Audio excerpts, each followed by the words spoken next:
Boa tarde, pessoal. Eu quero primeiro agradecer a audiência, né, todos que estiverem assistindo aqui à apresentação. Quero também agradecer ao Roberto pelo convite para apresentar esse seminário e também agradecer ao pessoal do Programa de Pós-Graduação da Estatística por promover esse webinário.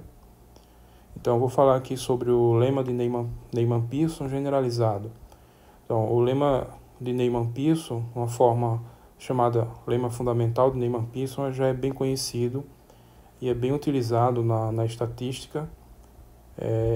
Então, o que eu vou apresentar aqui é uma generalização que é menos divulgada e provavelmente mais desconhecida aí do pessoal da estatística.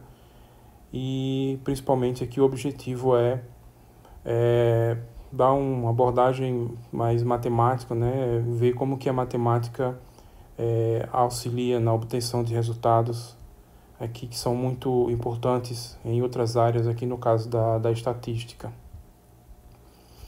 Então, primeiro eu vou falar aqui uns preliminares, uns conceitos básicos que são necessários para que todos que estejam assistindo tenham condições de acompanhar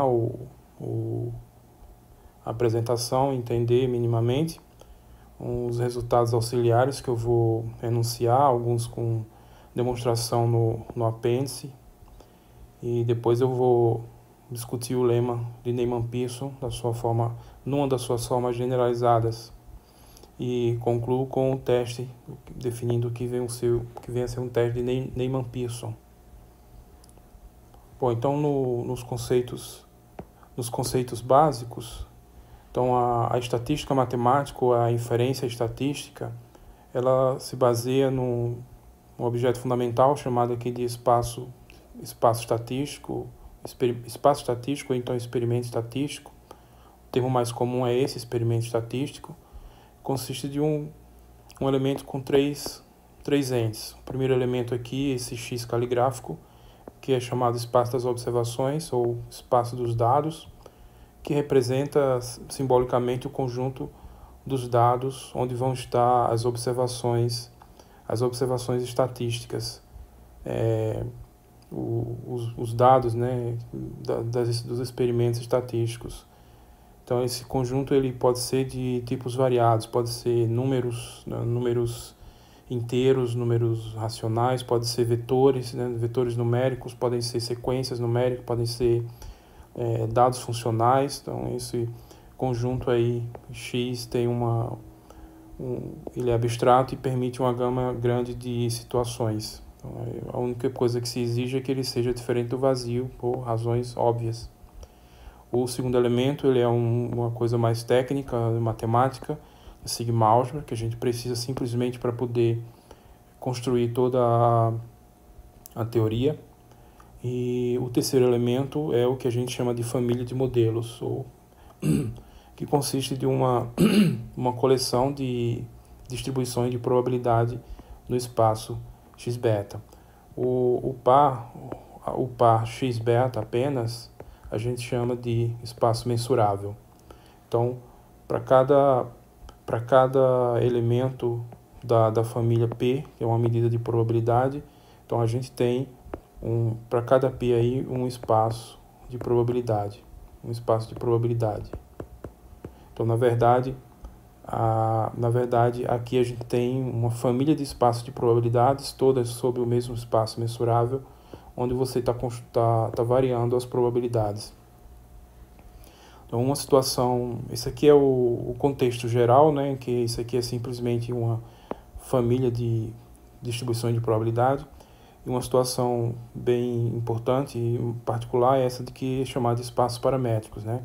Então, aí, nesse caso, a gente tem um subconjunto θ, um conjunto θ maiúsculo, geralmente contido no espaço euclidiano, um boreliano de um espaço euclidiano, e esse conjunto é o que a gente chama de espaços parâmetros. Então, um elemento desse conjunto, um θzinho, né, o θ maiúsculo aqui, um θ minúsculo no θ maiúsculo é o que a gente chama de parâmetro. Então, é um parâmetro. Aí, nesse caso, para para cada parâmetro está associada uma distribuição de probabilidade. Então, a família em si, a família de modelos, a família de distribuição de probabilidade, passa a ser indexada os elementos do espaço parâmetro. Um outro termo técnico também que é necessário aqui é essa noção de espaço dominado, ou então de família dominada. Então, nesse caso, a gente tem uma medida Ni, uma medida sigma finita, Ni, que é essa letra grega Ni, e essa medida domina todas as distribuições de probabilidade que estão na família P. Então, essa notação aqui, esse P com esse sinal de menor duplo, significa que essa medida ela é absolutamente contínua com respeito à medida Ni. Então, é outro termo técnico da teoria da medida de integração. Então, essa medida Ni é uma medida sigma finita que domina todas as medidas de probabilidade da família. Então, a gente diz que o espaço é dominado, ou então a família é dominada por essa medida. Então, a medida Ni é uma medida sigma finita no mesmo espaço mensurável x-beta. Então, esses são os elementos fundamentais que está construída toda a teoria da estatística matemática, da inferência teórica. Então, ainda no contexto do espaço dominado, a importância da gente ter essa relação aqui para cada medida de probabilidade é que a gente tem um teorema na teoria da medida de integração chamado teorema de Radon-Nikodym, e esse teorema garante sob essas condições aqui. Eu não estou detalhando as condições, obviamente, porque senão não daria tempo de falar o que eu quero. Mas, sob essas condições, esse teorema de Radon-Nikodym garante a existência de uma função, que essa função aqui é chamada de derivada de Radon-Nikodym. Então, a notação que se usa para ela, a notação de derivada, a gente diz que é a derivada da medida P com respeito à medida Ni. Isso aqui é a notação clássica da teoria da medida de integração, mas aqui no nosso contexto, essa função é o que a gente vai chamar de verossimilhança. Então, isso aqui é a função de verossimilhança. Então, isso aqui, dependendo da situação, é uma densidade de probabilidade, é uma função de probabilidade discreta, ou, no caso mais geral, uma coisa mista. Então, e aí no caso paramétrico, né, tudo fica dependendo do parâmetro. Então, ao invés de colocar a função de verossimilhança dependendo da medida P, a gente coloca também a função de verossimilhança dependendo do parâmetro θ. Tá? Então, essa aqui é a forma padrão de representar a verossimilhança, é a derivada de Radon-Nikodym, mas a gente também pode representar assim. Isso aqui é particularmente útil quando a gente vai, por exemplo, calcular uma probabilidade. Digamos que eu estou aí um evento no conjunto das observações, eu vou calcular essa integral. Essa integral aqui vai ser a probabilidade do evento A, a probabilidade de ocorrência do evento A. Tá? E aí, a gente usando essa notação, essa integral pode também ser escrita dessa forma. Essa integral pode ser escrita, então, como sendo a verossimilhança L, integrando aqui com respeito a θ dni, ou com respeito a P, né? Melhor, com respeito a P.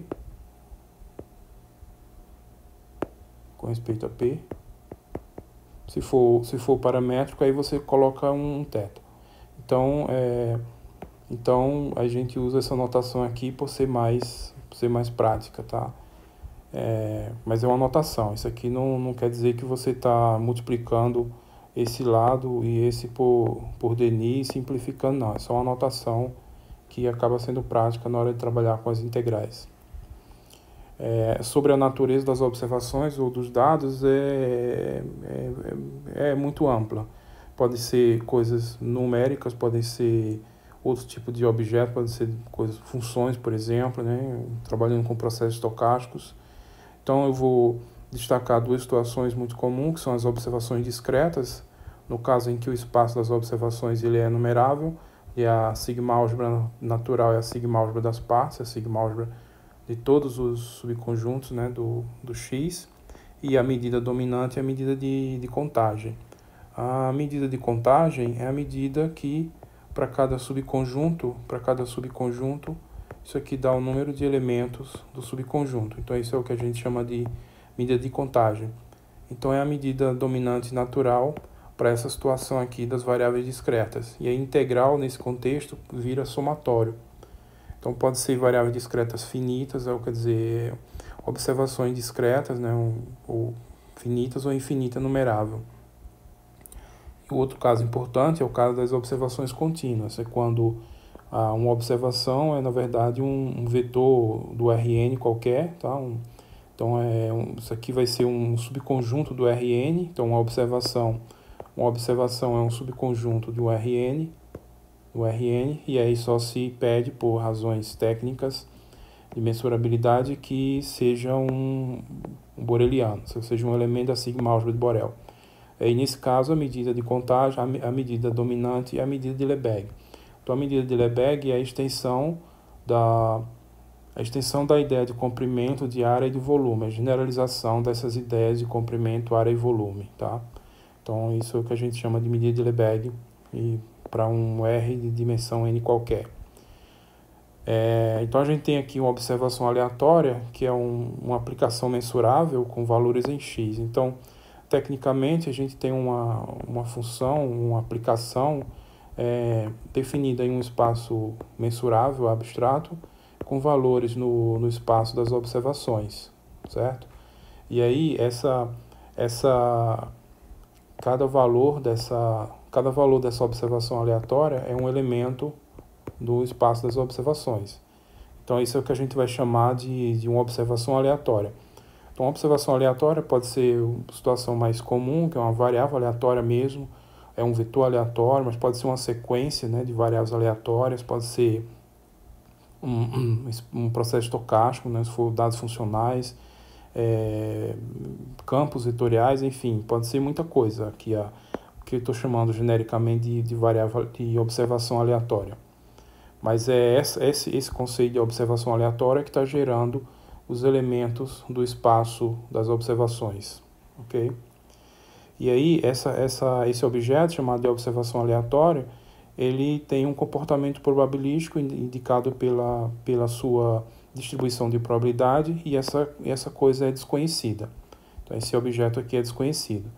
Ele é desconhecido, mas se supõe que ele é um elemento da família de modelos. Então, você por alguma razão, assume que a sua família de modelo tem um tal formato, e aí a sua distribuição de probabilidade desconhecida, que você está buscando informações sobre ela vai ser um elemento dessa família, da família de modelos. Uma situação particular disso aqui, de observação aleatória, que é muito comum, são as chamadas amostras aleatórias. Então, nesse caso, a gente tem um vetor de tamanho n, onde cada uma das componentes dos vetores são variáveis aleatórias independentes, identicamente distribuídas. Então, cada uma dessas componentes do vetor, xk, é uma variável aleatória com valores no espaço das observações.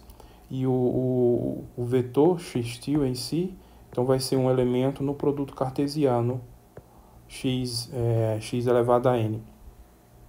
E aí o espaço apropriado para tratar dessas observações aleatórias é o espaço produto aqui, o produto cartesiano x elevado a n, a sigma-álgebra produto, né, das sigma-álgebras que você estiver considerando, e o espaço, a família modelo aqui é a família produto também. Então, cada elemento aí, se eu tenho uma P, se eu tenho uma P nessa coleção Pn, então ela é um produto, é uma medida produto de elementos da família P. Então, isso aqui é a medida produto de elementos da família P. Então, isso aqui é a definição dessa família Pn. Então, vamos ver dois exemplos aqui, dois exemplos simples, mas que acabam sendo bem ilustrativos. É o caso das amostras de Bernoulli, amostras aleatórias de uma Bernoulli. Então, nesse caso, o espaço das observações é o espaço só tem o 0 e 1. Então esse é o tipo de situação para experimentos que só tem dois resultados, né? Cara ou coroa, chove ou não chove, coisa desse tipo. Então o espaço aqui das observações simplesmente 0 e 1. O espaço dos parâmetros aqui, então vai ser uma situação uma situação paramétrica. O espaço dos parâmetros é um intervalo fechado 0, 1, tá? Então a família correspondente aqui, as verossimilhanças, então é bem simples, é simplesmente isso aqui. Θ elevado a x, 1 menos θ elevado a 1 menos x. Então esse x ou é 0 ou é 1, simplesmente é isso. Simplesmente é isso. E aí nesse caso, uma observação aqui, uma amostra de tamanho n, x-til, então vai ser um vetor de tamanho n, então a família correspondente P elevado a n, então as verossimilhanças correspondentes vão ser os produtos dessas componentes aqui. E aí uma conta simples leva a esse resultado. Aqui está variando xi, x índice i, porque está associado, para cada i aqui é o correspondente vetor, componente xi do vetor, ok? E aqui é o vetor do xn e θ é um parâmetro. Então isso aqui é uma situação de uma amostra de tamanho n de uma Bernoulli, parâmetro θ. Uma outra situação comum é quando a gente está falando de amostras de uma gaussiana, amostra de uma normal. Então nesse caso o espaço das observações é os reais. Um parâmetro θ aqui no caso pode ser o par ordenado, então mi θ, onde mi é um número real qualquer e θ é um número real positivo. E aí a verossimilhança de um elemento aqui vai ser a densidade da distribuição normal, com média mi e variâncias desvio padrão sigma. Então, nesse caso aqui, que você está supondo os dois parâmetros desconhecidos, então esse aqui seria o seu espaço dos parâmetros. Mas você pode também considerar que o sigma, você pode considerar que o desvio padrão é conhecido e só a média que é desconhecida. Então aí você teria outra situação aqui. Aí não seria um vetor, seria só o θ seria só o parâmetro da média. Ou então poderia ser o contrário, em que você supõe que o parâmetro da média é conhecido e o parâmetro desvio padrão é desconhecido. O desvio padrão é desconhecido. Então você tem outra situação aqui, outro espaço aqui de parâmetro, tá? Nesse caso unidimensional. E aí um vetor aqui de tamanho n, uma amostra de tamanho n, aqui cada uma das componentes vão ser variáveis aleatórias com essa densidade, elas são independentes, tá? E a verossimilhança então da amostra, fazendo um pouquinho de conta, fazendo o produto disso aqui tudo, vai dar essa expressão aqui, tá? E o x as componentes que vão aparecer aqui no produto xn, que nesse caso é simplesmente o Rn também. Então esses foram os elementos básicos da estatística matemática, da inferência teórica, né, que a gente precisa para entender um pouco do que vem pela frente. E agora falando um pouco mais sobre outros conceitos básicos, mas mais focado no que a gente quer, que são conceitos da teoria do teste de hipóteses estatísticas. Então, o que vem a ser uma hipótese? Então, uma hipótese sobre a família é um subconjunto próprio P0, não vazio. Então, suponha que se represente aqui a família das distribuições por essa região plana, e aí você particiona essa região plana em duas. Uma é o que eu estou chamando P0, e a outra é a complementado P0, que eu vou chamar de P1, ok? Então, sob essas condições, a gente tem esses dois subconjuntos e a família em si fica, então, particionada, então, a união de junta desses dois subconjuntos. Então, uma hipótese aqui é simplesmente um subconjunto não vazio, e não igual ao próprio P, da família das distribuições, da família P das distribuições. E aí a sua observação aleatória, que tem o comportamento probabilístico dado pela Px, a Px é a desconhecida, mas você assume que é um elemento da família P. Então, se é um elemento da família P, ou está na subcoleção P0 ou está na subcoleção P1. Na subcoleção P1. A subcoleção P1. Então, você tem essas duas possibilidades para a família. Então, ou está no P0 ou está no P1. E aí, mas você não sabe em qual delas está. Então, você vai ter que fazer uma espécie de aposta, e essa aposta vai ter que estar submetida a certos controles para você não ficar totalmente à mercê do acaso. Então, o que é um problema de teste de hipótese é um problema de você decidir sobre qual das afirmações é verdadeira. Se a PX está na subcoleção P0, então a distribuição desconhecida tá na subcoleção P0, ou se a PX está na subcoleção P1. Então, qual dessas que vai ser verdadeira? Então, essa é uma decisão que você vai ter que dizer qual delas que ela está. Se você vai poder acertar ou não, tá? Então, aí um problema desse tipo é um problema de confronto de duas hipóteses. Então, a hipótese H0, que é chamada hipótese nula, né? A hipótese H0 é a PX está no subconjunto P0, na subcoleção P0. E a hipótese H1, que a gente chama de hipótese alternativa, que é a PX está na subcoleção P1, tá? Então, isso aqui é a representação do problema de teste de hipótese nesse típico, ou de uma forma mais resumida, pode simplesmente escrever a hipótese H0 vezes a hipótese H1, onde H0 é exatamente isso, a distribuição desconhecida está nessa subcoleção, a hipótese H1, a distribuição conhecida está nessa outra subcoleção. Bom, então, ainda seguindo aqui com os conceitos básicos, o que vem a ser um teste? Então, um teste é simplesmente uma função. Então, uma função, vamos chamar aqui de φ, o domínio é o conjunto, né, o espaço das observações, e o contradomínio é o intervalo fechado 0, 1. E aí se pede que essa função seja mensurável. Então, a mensurabilidade aqui com respeito às sigma-álgebras envolvidas. A sigma-álgebra do espaço das observações e aqui a sigma-álgebra de Borel do intervalo 0, 1. Ok? Então, de forma geral, essa aqui é o que a gente chama de função teste ou simplesmente teste. No caso específico em que ele só assume esses dois valores, então ou é 0 ou é 1, então aqui ele pode assumir qualquer valor no intervalo 0, 1, mas nessa situação aqui ele pode assumir só dois valores, 0 ou 1. Então, nesse caso, a gente diz que o teste é determinístico, né? Então, nesse primeiro caso aqui, que é a definição geral, a gente diz que o teste é randomizado. Então, quando não fala nada, você subentende que é esse caso aqui. E é um caso específico, importante, esse dos testes determinísticos. Então, a gente diz que a função φ ele é um teste para o confronto das hipóteses H0 versus a hipótese H1, um teste para o confronto da hipótese nula vezes a hipótese alternativa, se para cada x do espaço das observações, a φ de x representa a probabilidade de você rejeitar a hipótese H0. Então, sob a luz dos dados que você obteve, das observações.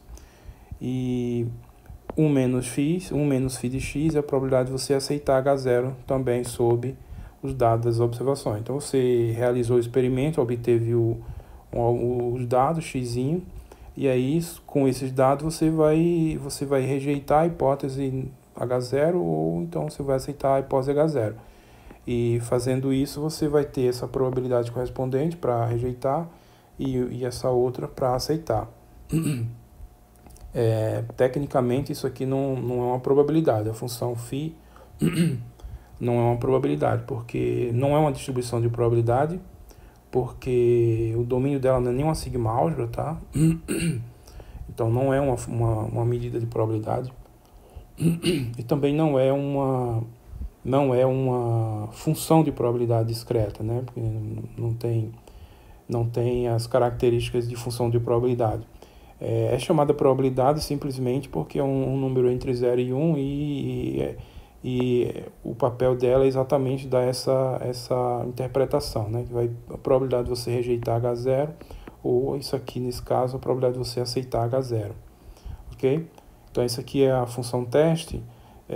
Esses elementos aqui eu não preciso comentar, eles não vão ter relevância, né? São importantes, obviamente, mas não vão ter relevância para o que eu vou falar depois, vou falar em seguida. Então vamos para esse outro item, ainda dos conceitos básicos, o que são os erros. Então veja, a gente vai ter que tomar a decisão sobre qual das duas regiões que vai estar a distribuição, se está na região P0 da hipótese H0 ou se está na região P1 da hipótese H1, então da hipótese nula ou da hipótese alternativa, tá? Mas nada garante que essa decisão vai ser acertada. A gente pode dizer que ela está aqui, mas na verdade ela está na P1, ou vice-versa. Então, quando a gente faz isso, a gente está correndo risco de certos erros. Então, o que é chamado aqui erro do tipo 1 é o erro de você rejeitar a hipótese H0, sendo que ela é verdadeira, tá? Então, isso aqui também é chamado de falso negativo em analogia com resultados de exames médicos. Esse é o erro do tipo 1. Você rejeita a hipótese nula, mas ela é verdadeira, ou seja, a PX realmente está aqui, mas aí você rejeitou essa hipótese, então você cometeu esse erro. E aí, associado a esse erro, a gente tem a probabilidade do erro do tipo 1. Então, o que é a probabilidade do erro do tipo 1? A gente vai usar essa notação, π1, φ, p. Então, aqui nessa notação aqui, o π maiúsculo, a φ vai estar fixada, e você vai ficar variando nas distribuições de probabilidade, né? Quando é situação paramétrica, você varia o parâmetro, tá? Então, esse erro do tipo 1, probabilidade do erro do tipo 1, por definição, é essa esperança. A esperança sobre a P, né, da φ.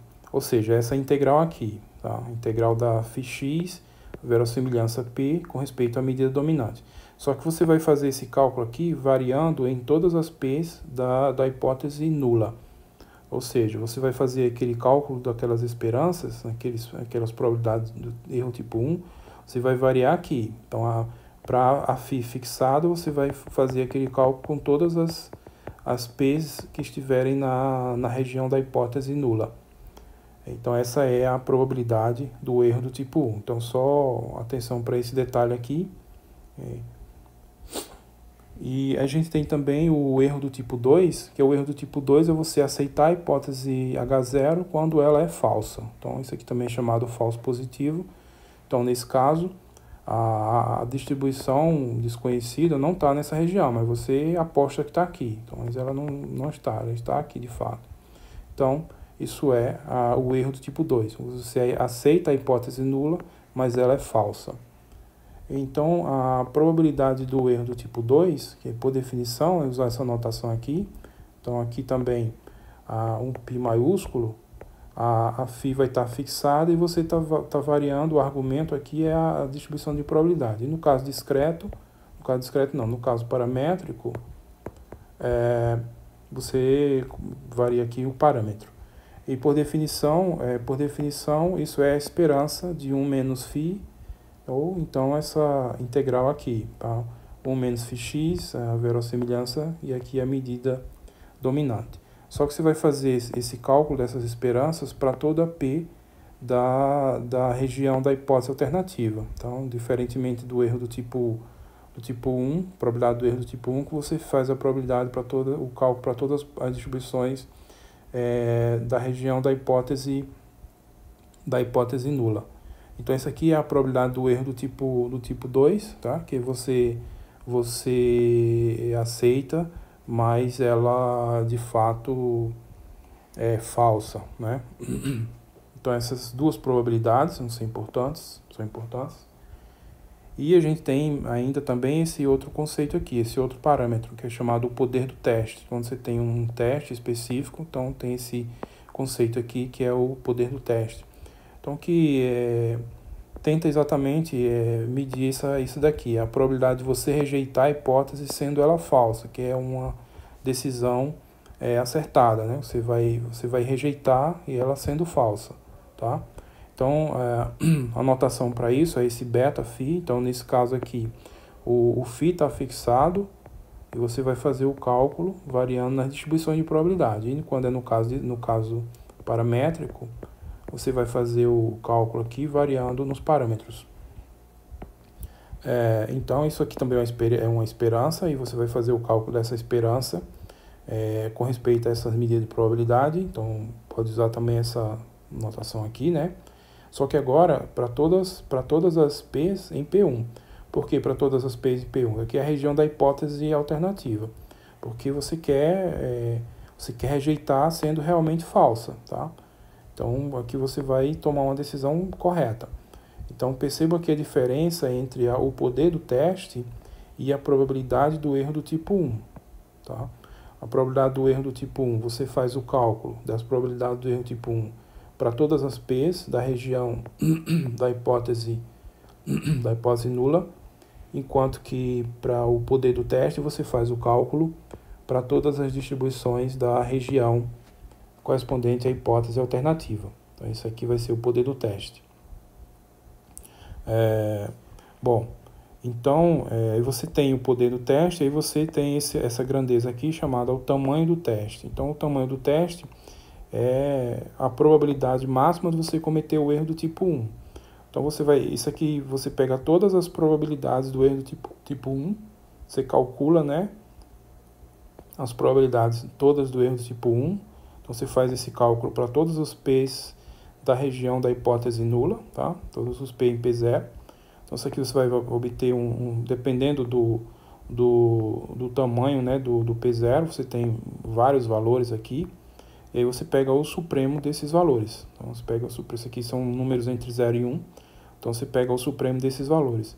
Então, esse supremo é o que a gente chama de alfa de φ, que é o tamanho do teste, e é a maior probabilidade do erro do tipo 1, digamos assim. Então, isso aqui é o tamanho do teste, tá? E aí, o que acontece? A gente tenta controlar, né, o tamanho do teste. A gente dá uma espécie de cota superior para o tamanho do teste. Então, esse aqui é o nível de significância. Então, você estabelece um número entre 0 e 1, um alfa entre 0 e 1, e aí você vai dizer que esse alfa é maior que ou igual ao tamanho do teste. Então, isso aqui é o nível de significância. Então, por exemplo, se o alfa for 0,05, tá? Então, você quer que o tamanho do teste seja no máximo igual a 0,05. Tá? Todas as probabilidades do erro do tipo 1 são menores ou iguais a 0,05. Isso aqui você estabelece, geralmente em valores pequenos, né? Não faz sentido você querer colocar valores grandes aqui, mas teoricamente também pode. Então, o nível de significância. E aí, qual é o objetivo, de um modo geral, na teoria dos testes de hipótese? Dentre todos os testes com um nível de significância alfa estabelecido, determinar um com poder máximo, né? Então, todas as probabilidades do erro do tipo 1 vão estar limitadas por esse nível que você estabeleceu, e você quer encontrar um teste que tenha poder máximo, tá? Então, ou seja, as probabilidades do erro do tipo 1, todas elas são dominadas por esse nível de significância, tá? E você quer também uma φ, chamada aqui φ asterisco, de modo que o poder do teste seja o máximo possível. Você quer maximizar o poder do teste, tá? Então, é isso que a gente quer. E é isso que vai exatamente tratar o lema de Neyman-Pearson. É uma resposta para esse problema aqui, né? Estabelecido um alfa, um nível de significância, achar um φ estrela, um φ asterisco, que garanta um poder máximo para o teste que você encontrou. Então, eu vou comentar sobre esses resultados mais para frente, mas antes só alguns resultados auxiliares. Então, primeiro aqui começando com esse lema.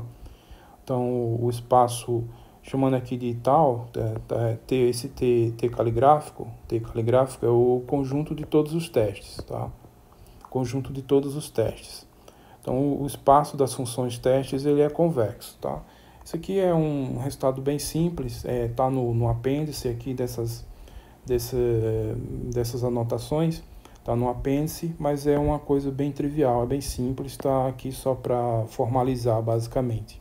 Então a demonstração é bem simples e vai estar no final aqui no apêndice. Para o próximo resultado, então eu vou denotar esse conjunto aqui, conjunto de todas as funções mensuráveis, né, funções f que vão do espaço das observações com valores em R, e eu quero que essas funções sejam mensuráveis aqui, tá? E além disso, que essa integral aqui seja finita. Então esse aqui é o conjunto das funções integráveis, né? Funções de x em R, funções integráveis, tá? Então esse espaço em si, ele tem muitas propriedades importantes, mas aqui ele vai ter só o papel de notação mesmo para o que vai vir em seguida. Então com isso eu tenho esse resultado aqui, né, que é um resultado importante, até não está restrito a esse contexto. Então, teorema da compacidade fraca. Então, diz o seguinte: o conjunto das funções teste, né, o T estrela, ele é fracamente compacto. Então, o que significa isso? Dizer que é fracamente compacto significa dizer que para cada sequência φn da coleção das funções testes, existe uma subsequência φnk e uma função teste, tais que a sequência φnk converge para essa φ, mas nesse sentido aqui, converge fracamente. O que significa isso, convergir fracamente? Significa dizer que vale esse limite aqui, ó. Então você pega cada uma φnk da subsequência e faz essa integral variando em todas as f's do conjunto L1 que foi definido no slide anterior. Então você faz essas integrais e calcula esse limite. Esse limite tem que ser igual ao limite da integral da φ com a f correspondente. Então você tem que fazer esse limite aqui, tem que valer para toda a f do conjunto L1. Então esse resultado não está restrito a esse contexto, né? Mas nesse contexto especificamente, uma prova para ele pode ser encontrada nessa referência, tá? Nas listas da referência, o autor Lehmann e Romano, na página 700. Então, tem uma demonstração desse resultado lá. O lema 2 eu vou pegar K elementos do conjunto L1, só lembrando que é o conjunto L1. O conjunto L1 é esse conjunto aqui, funções integráveis com respeito à medida dominante. Então, se eu pegar aqui essas K funções, começando no índice 0 até o índice K-1, então eu vou definir esse operador, um operador que vai do espaço das funções teste com valores em RK. Então, esse operador, ele pega uma função teste e leva nesse vetor. As componentes desse vetor aqui são essas integrais. Cada dessas integrais aqui, primeiro índice para f0 até o último índice para fk-1. Então você vai fazer essa conta aqui, variando em todas as funções testes, tá? Então esse é um operador. Eu vou chamar de D a imagem desse operador. Então, o que esse lema vai dizer para a gente? Então, que essa imagem, esse conjunto D, ele é convexo, então isso é tranquilo também. Ele é linear, também é tranquilo. A linearidade é, em última análise, consequência da linearidade das integrais. E ele é contínuo, então contínuo no conjunto T. O que significa isso? Dizer que ele é contínuo em T significa que se eu tiver uma sequência de funções testes, φn, convergindo para uma função teste φ, convergindo fracamente, a noção de convergência aqui é essa, convergência fraca, então o limite aqui φ, o limite do operador em φn vai ser igual ao operador em φ em RK. Então, só que agora aqui já é limite de vetores em RK mesmo, tá? Esse outro limite aqui. Então, esse resultado, a demonstração desse lema não é tão complicada, e está no apêndice também aqui desses slides. O próximo resultado auxiliar, então lema 3, então vou dizer que esse conjunto D, a imagem do operador S, ele é fechado em RK. Então isso é um subconjunto fechado do RK, tá? Na prova desse aqui, que também está no apêndice com mais detalhes, mas só para ter uma ideia, na prova desse lema 3 que se usa a compacidade fraca do espaço T, né, do conjunto das funções testes e a continuidade do operador S. Então, uso esses dois resultados anteriores para concluir que o conjunto imagem ele é fechado em RK, ok? Para o próximo resultado auxiliar ainda, então eu vou precisar desse conceito, então são conceitos da análise convexa. Então o que é um hiperplano?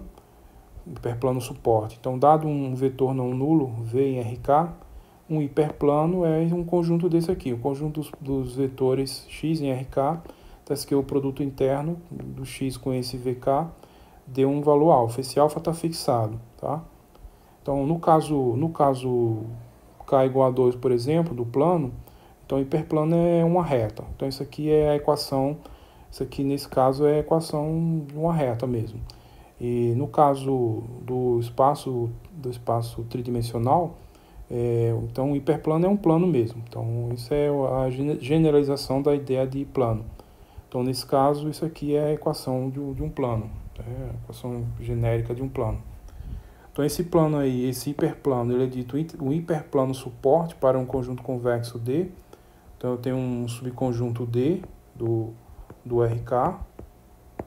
E eu vou dizer que o hiperplano ele é um hiperplano suporte para esse conjunto se acontecer o seguinte: se existe um x0 em comum, tá?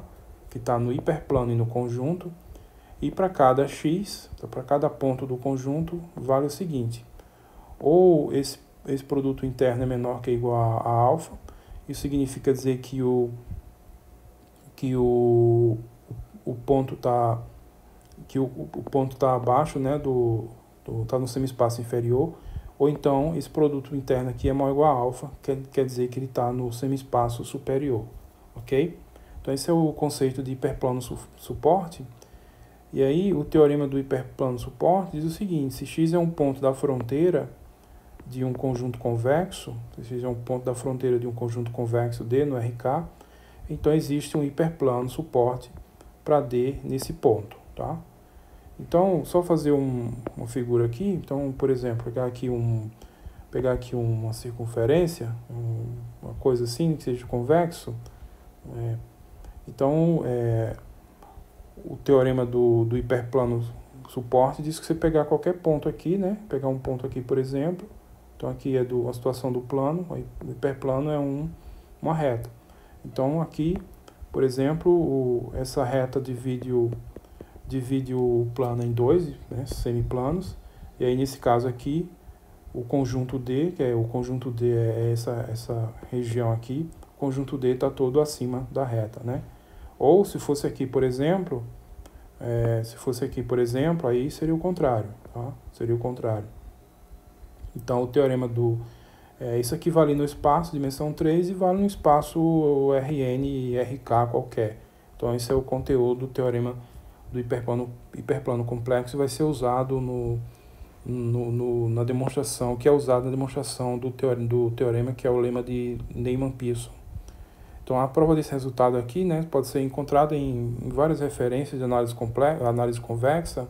Então, uma bastante clássica é essa daqui, né, Rockefeller, 1970. Bom, então, finalmente aqui chegamos no lema de Neyman-Pearson. Na verdade, esse lema aqui eu quebrei o resultado em 4, né, resultados, e o conjunto deles forma o que a gente chama de lema de Neyman-Pearson. Então, o teorema 1, que é a primeira parte aqui do lema de Neyman-Pearson, estou chamando de primeira parte, então diz o seguinte: se eu pego um vetor alfa, um alfa 0 até alfa k menos 1, então esses objetos aqui vão fazer o papel dos níveis de significância, tá? Então, se eu pego um vetor alfa no RK, que eu defino o subconjunto das funções testes, T índice alfa, o conjunto das funções testes está o quê? O operador aplicado em S dá o alfa, tá? Só lembrando que esse operador por definição é isso aqui. Então, é o subconjunto do conjunto das funções testes, quando eu aplicar o operador, vai dar esse vetor que eu estabeleci aqui, tá? Ou seja, isso significa dizer que uma função teste está nessa subcoleção se somente se cada uma componente satisfizer essas igualdades aqui. Então aqui a gente tem a igualdade. Então, se esse conjunto ele é diferente do vazio, então dadas uma função fk em L1, existe uma φ asterisco em t índice alfa que maximiza isso daqui. Então isso aqui é aquela ideia de você maximizar o poder do teste com controle para os erros, né, os erros do tipo 1. Então essa é a intenção, basicamente, tá? Então, na prova desse resultado, que está no apêndice também, aqui dessas anotações, então nessa prova usa-se a compacidade do conjunto das funções testes e argumentos de continuidade padrão, tá? Então esse é uma das componentes do lema de Neyman-Pearson, estou chamando parte 1. Agora que eu tenho a parte 2, então na parte 2 eu digo o seguinte: para uma função φ asterisco nesse conjunto t índice alfa é esse conjunto aqui, continua sendo o mesmo. Então t índice alfa, para essa função φ asterisco maximizar essa função nesse mesmo conjunto, ou seja, você encontrar uma função aqui que tenha esse valor máximo para essa integral, é suficiente que existam constantes rk, r0 até rk menos 1, satisfazendo isso daqui. A φ asterisco ela vai ser 1 se acontecer essa condição, e a φ asterisco vai ser 0 se acontecer essa outra condição, tá? Então a demonstração desse daqui também está no apêndice. Aqui tem que se fazer umas contas, né? Lá essas contas estão desenvolvidas no apêndice aqui, na demonstração correspondente. Então essa é a parte 2 do lema de Neyman-Pearson. A parte 3, né, do lema de Neyman-Pearson, que aí diz o seguinte: se eu tomo um alfa, né, continuando sendo um vetor de tamanho k, de 0 até o k menos 1, um rk, então defina t alfa, agora com o alfa aqui sobrescrito, o conjunto das funções testes, tais que isso daqui é menor que ou igual a alfa. Cada uma dessas componentes, essas integrais aqui, é menor que ou igual a alfa i, tá? Para ir variando de 0 até k menos 1. Então, nesse caso, para um teste φ asterisco pertencer à família aqui, a família que foi definida anteriormente, então para um teste maximizar essa integral nesse conjunto, então agora você vai buscar um teste aqui, né, um teste ainda aqui, né, na t índice alfa, mas que maximiza essa integral com todas as funções satisfazendo essa condição. Então é suficiente que existam constantes, né, não negativas, R0 maior ou igual a 0, etc., até RK menos 1 maior ou igual a 0, tais que vale essa condição aqui, ó, φ asterisco igual a 1 se acontecer essa desigualdade, e φ asterisco igual a 0 se acontecer essa outra desigualdade, tá? Demonstração também aqui vai estar no apêndice, tem que se fazer umas contas também para isso. E a parte 4, que aqui também é a parte mais elaborada do lema, né, do lema de Neyman-Pearson, e cuja demonstração também é mais difícil, né, tecnicamente falando, é bem mais complicada.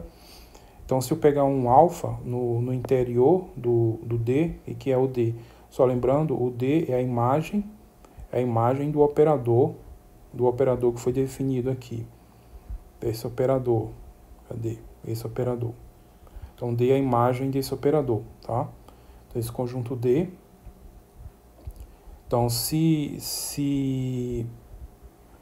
alfa é um ponto, se é um vetor nesse caso, né? O vetor de tamanho K, está no interior da imagem do operador S, e φ asterisco está na t índice alfa, e se essa φ asterisco maximiza essa integral nessa subcoleção, então existem constantes, né, R0, RK-1, não necessariamente não negativas, e um teste fitil na subcoleção t índice alfa, tá, que vale isso. A φ asterisco é igual a fitil e é igual a 1 nessa condição, ni quase todo ponto, e a φ asterisco é igual a fitil igual a 0 se vale essa outra condição, ni quase todo ponto, tá?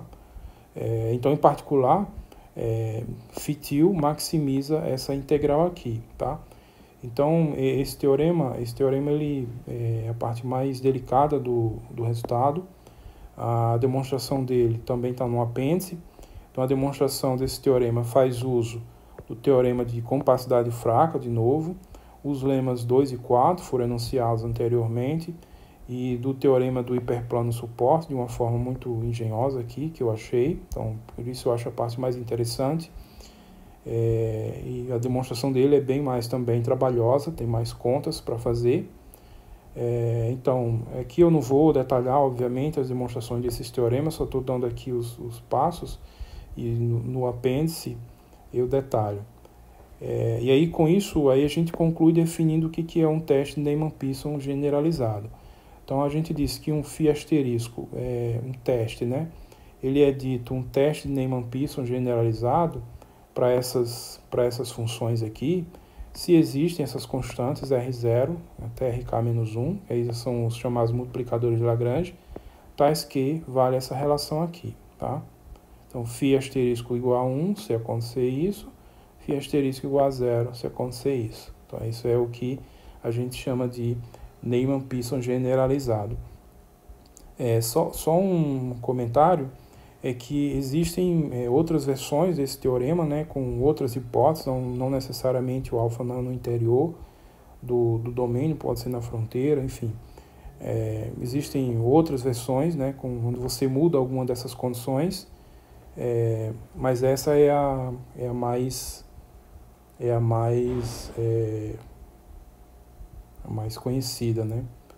Bom, antes de eu comentar das referências, então aqui nos apêndices eu tenho as demonstrações dos lemas, né? Só passando rapidamente, demonstração do lema 1, do lema 2, aqui a demonstração do lema 3, aqui agora a demonstração do teorema 1, que é a primeira parte do lema de Neyman-Pearson, a demonstração do teorema 2, a segunda parte, a demonstração do teorema 3, a segunda parte do lema de Neyman-Pearson, e a demonstração do teorema 4, né, a última parte, a quarta parte do lema de Neyman-Pearson, que é a mais trabalhosa.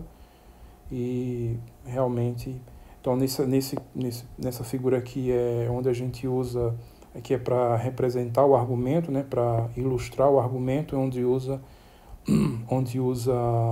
o teorema do hiperplano suporte, e a demonstração segue, então é a mais longa também, então ela começa aqui.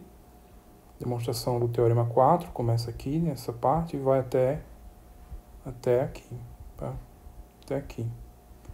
Bom, aí com isso concluo aqui a apresentação, onde eu só comentando agora sobre as referências. Então aqui é a referência principal, Barra e Erbach, as bases matemáticas da estatística. Então é o livro que eu me baseei principalmente, né, para esse estudo.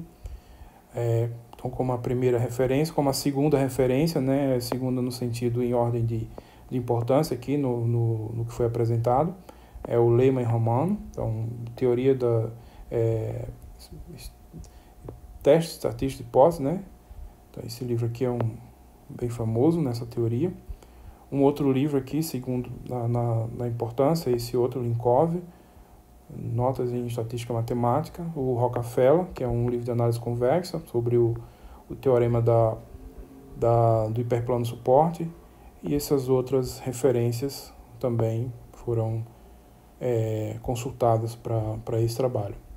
Bom, aí com isso eu concluo a apresentação e eu estou à disposição para qualquer pergunta, dúvidas, comentários, enfim. E aí eu encerro aqui a apresentação e, mais uma vez, agradeço a presença de todos aí assistindo e também ao pessoal da estatística por esse webinário. E obrigado.